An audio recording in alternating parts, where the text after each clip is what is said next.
for watching Artline TV, and this is International Talk Show. Today we have an international guest from USA, Somers Randolph. His work is very energetic and creative work, and very softness. How he come from the idea and how he really the conceptual marvels. Let's watch the whole episode and artistic journeys live. This is the very interesting talks. Please watch everyone and suggest this very well shows. Welcome dear artists, this international talk show.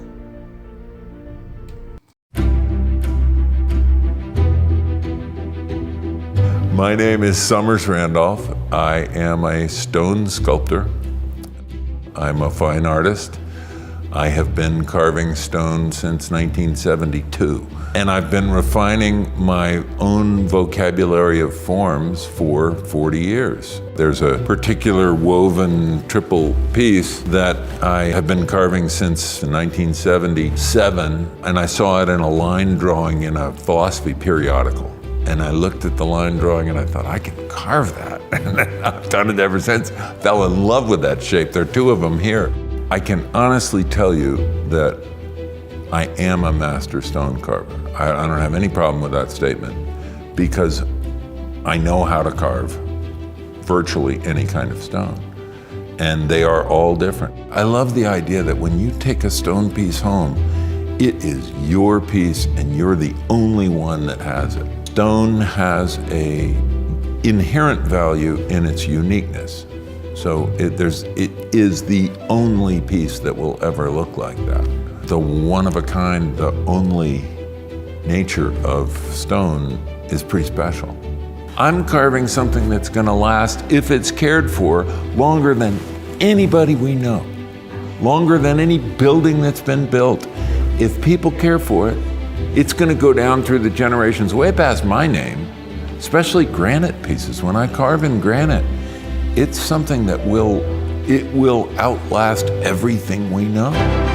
I'll tell you a story about my grandmother, who was at the time 74 years old. Other than her own art interest, she had no way to relate to abstract forms. And I gave her a sculpture, and it was just a simple curve like this, and then a curve down like that. It had echoes of anthropomorphic form, but it was just a smooth shape. So my grandmother calls me up 6 or 8 months after she's had this piece, and she's chatting on long distance. Now, this was a lady who could hang up the phone faster than anybody she would hang up in the middle of a sentence. You'd be saying goodbye and she'd click, because long distance in her day was A, very expensive, and B, usually a tragedy.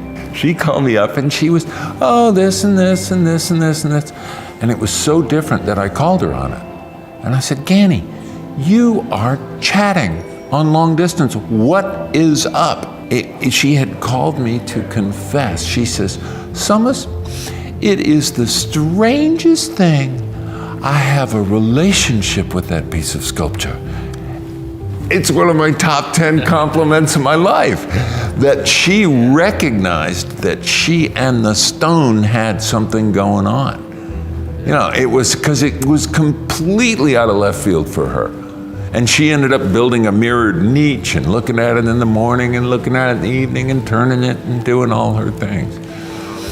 That it was a great compliment that she figured out that she could have a relationship with a piece of stone. I have been blessed by some celebrities. I'm really complimented. Nicole Kidman is one of the genius. She and Lisa Kudrow and Steve Martin, there's a series of them that all have IQs over 150. I mean, they're just whip smart people. And I got calls for a year from these people asking about sculpture and asking this and that. And I finally said, how do I get back to you? What's the deal? And they said, Blossom Films. And it turned out it was her. And she apparently found me somewhere and was researching. And when she went into the gallery in Nashville, she knew exactly what she wanted. She knew which piece it was. She brought her husband, Keith Urban, with her, and they walked straight to the piece, and the gallerist told me later, well, I tried to get him to look at everything else, but she just said, I want that, and that was it. So I'm tickled. I'm apparently in their front hallway. I didn't get to deliver it or meet her, but I look forward to that one day. All night about stones talking. It's the granite piece that's in front of the house right now. It had been ripped out of the mountain by this process of drilling and breaking. It sat down in the corner of the studio, and I went down to work, and the entire studio was quiet. Usually something is saying, oh, okay, look at me, turn me over, maybe I'm your guy today. This piece over here says, you could sand me. But I went down and the whole studio was dead.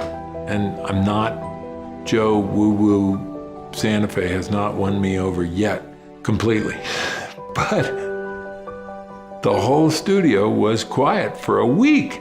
So I go down, I just stood in the middle of the studio and I closed my eyes, and it was like there was a magnetic field. There was this vacuum, this literal black hole for energy, and it was that piece of granite standing over in the corner.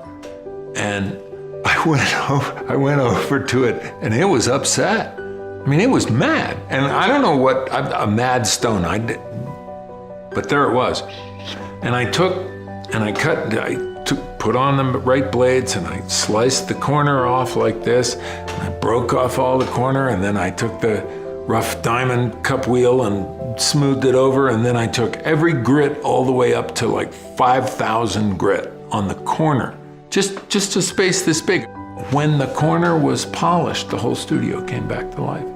Everybody had something to say. And it was as if I was able to convince this piece of stone that is now carved and sitting out front that it was okay. It was gonna be okay. I was gonna do something respectful with it, but it was pissed. True story. One of the quandaries that I like to explore when I'm carving is, what's the value of the hand of the artist? I'm actually experimenting now with some of the laser capture of form. And so even if I whittle it in porcelain, or if I take a big piece in stone, there are companies that can take a picture of it with a laser and hand me a disc, mail it to China, and they'll blow it up so they can see it, and they'll carve a piece of granite into that shape and polish it and crate it and deliver it to my front door for less than the comparable block would cost me in Texas. So really, what's the value of me having spent 40 years learning how to carve stone? People will argue both sides of that. There's no value at all, the object stands, it is what it is. Or they'll say, no, if you touched it, if you carved it, if the artist made it. Now, Warhol didn't touch anything. Jeff Koons doesn't touch anything. Damien Hirst doesn't touch anything. And those are big names in money and income and marketing and all of that. So there may be something to be said about taking a laser picture and casting a bronze from it. I had good success with my little shapes in jewelry, and we were casting silver and gold, and they were the shapes, and they were my shapes, and people bought the jewelry. So that's an argument for that. I just love one of a kind. I love the idea that when you take a stone piece home, it is your piece and you're the only one that has it. Now, I wish everybody that had a sculpture would also invite all their friends over and say, you need one of these. Why they would buy my piece? That's a good question. I love them. I've put 40 years into learning how to do them. I would love to think, and I used to absolutely believe, that if you make a better mousetrap, they will beat a path to your door. I'm now 63, and I don't believe that anymore. I think I've got to open the door and shout out of the front door to have people know. But I'm blessed to be in some really important collections and some few museums. I've shown my sculpture up at the Denver Contemporary Museum. I've shown my sculpture at the Nasher Museum down in Dallas. Again, I guess it comes back to that hand of the artist. If people like you, that helps. But the reason people collect is specific to the person. So why stone? I knew how to carve. I'd whittled since I was a kid with a pocket knife. So subtractive work was something I already knew about. That's the one thing about stone carving is it's a subtractive process, but you cannot undo what you did. It's totally forward. Everything is forward. I met a sculptor named Larry Rankin, and he gave me a bucket of just chips of alabaster and said, "Here, go carve these." And I never looked back. Stone grabbed me from the first moment. There's something about throwing your body against a rock. It gives you energy. It pulls all the nervy juice out of you and leaves you very level. The rest of the world goes away when you're working on a piece of rock. There's very little that's calming or rewarding or pleasing about the world as it is presented to us these days. And stone is the complete opposite. Although it grabs your grinder and chips in your eyes and all the physical difficulties of it, but the process of working a piece of stone is absorptive. It makes everything else easier, I think. Now it hurts, but it makes everything else easier. People call me up and say they've named their sculpture, because I never put titles on. I don't title because you get the extra 30 seconds of engagement in a gallery situation. Many people walk right up and they want to know what it is, so they read, "Well, what is this, honey?" And if you say it's lovers or infinity and they don't see lovers or infinity, that's the end of the dialogue. So I never title it. I say what it is, how big it is, when it was carved or what it's carved from, and then leave it like that. Then people step back and go, "Well, I wonder what it is." And it's just 30 seconds of extra engagement.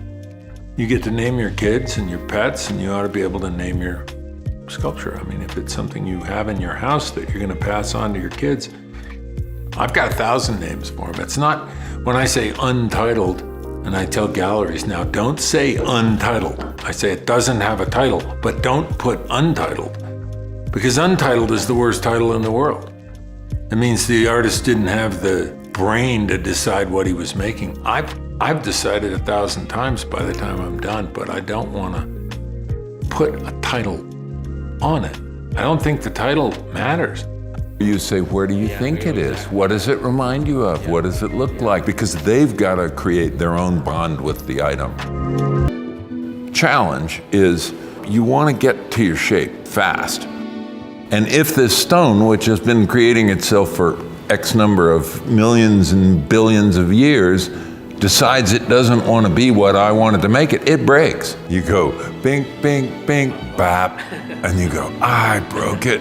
And sometimes it'll take 10, 12, 15 years for a piece to turn from a tragedy back into just a piece of stone. You get a big, beautiful piece of stone and it breaks. I just set it there and let it sit. And one day I will walk by it and it will no longer be, oh, I wish that was. And instead it'll be, oh, look, there's room for this. And then I pick it up and make something else with it. I get why Brancusi did his bird again and again and again. Not only do you become totally familiar with the shape, so it's easier to carve, but you also start to resonate with it.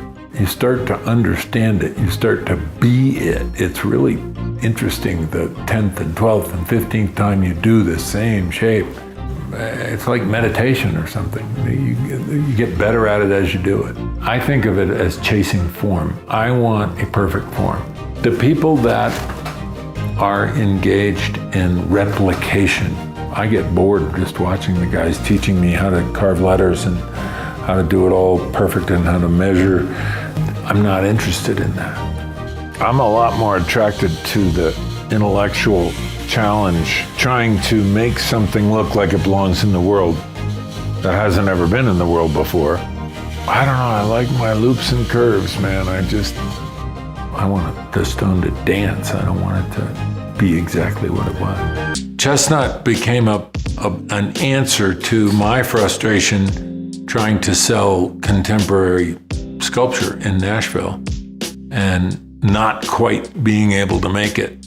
And when I was over Nashville, I moved down to a bunch of studios called Chestnut Street, which was, again, an old shirt factory, a huge old shirt factory. And the electric room downstairs had live 440 electricity. In that there were wires hanging everywhere. And if you knew how to do it, you could get your juice for free. But it was the scariest, burniest wood floors that were shellacked and old windows with chicken wire in them, and it had an industrial elevator and a couple of flights of stairs, big flat tar roof, and you could get up on the roof and watch baseball game over at Greer Stadium. So I bought a bunch of metal and I bought an anvil and I started pounding things together. And wrapping and pounding and mixing. And somebody called me not too long ago and said they found one at a yard sale. Was it mine? Sent me a picture. It was. I think they paid 50 cents. Form transcends scale. So I can take a little piece of soapstone and make a shape that I love just as much as an 11-foot granite or a 6-foot marble piece. The exploration of the form within the block is just as fascinating on a 2-inch scale as it is on a big scale. I can have a successful sculpture that's 1 inch, 2 inches tall. It doesn't mean I'm gonna turn around and make that piece large. The vocabulary is the same, but what I'm learning is the rhythm and the pattern between the curves and how things interact, how the inside interacts with the outside. And I rarely take the little pieces that I whittle and transform them into big pieces. They're just extra explorations of shapes. I did a series of Maine beach stones for my 5th grade teacher, Posey Barlow, and her partner was having her 80th birthday, and I did the place markers. Posey gave one to each person, and they were the Maine beach stones. And as I worked with the Maine beach stone, one of the things I did was hollow it out and then scoop it as well. So the outside shape of the stone had a hole right through the middle, and then it was scooped all the way around. That shape led to these avocado pieces out here that are carved out on the inside, because it became neat to think about the fact that the smaller the rock is on the beach, the older it is. So the real old, the granddaddies of the rocks on the beach are the little bitty ones, because they've been tumbled and tumbled and tumbled and tumbled down. And working with the inside shape of the form was a whole different exploration for me. Rather than pushing it in from the outside, I was opening it up from the inside. You know, artists end up living wherever they can. And because we don't have steady income, we don't get regular apartments. I never lived in an apartment or a house where kids knocked on the door at Halloween. I lived in industrial yards. I lived in warehouses. I lived in alternative housing. I lived in my Volkswagen bus with my dog for about 6 months, me and him and his fleas. And I would pull into gas stations and plug the extension cord into their outdoor socket and use a little rotary drill with a rotary rasp to carve stone in the back of my Volkswagen bus. But Paul's studio on Helena Street was the first time I had ever been exposed, I'd ever been inside of a real artist studio. And I realized that you could indeed live completely differently than the rest of the world lived. And if you felt like painting every piece of furniture downstairs purple, you break out the purple paint. And it's okay. All that said, I've never been able to let go and be as different as I want to be. I think I have a Dali inside me. You know, I have a flamboyant Yahoo, I'm an artist person, but I'd have to access it somehow, and I've thus far failed to do that. Thank you very much for your valuable time. Hope everyone learned from you a lot of idea and a lot of things. Thank you everyone. Please, if you want to know the more story from the different artists from the world, then please subscribe and share this episode. Thank you very much.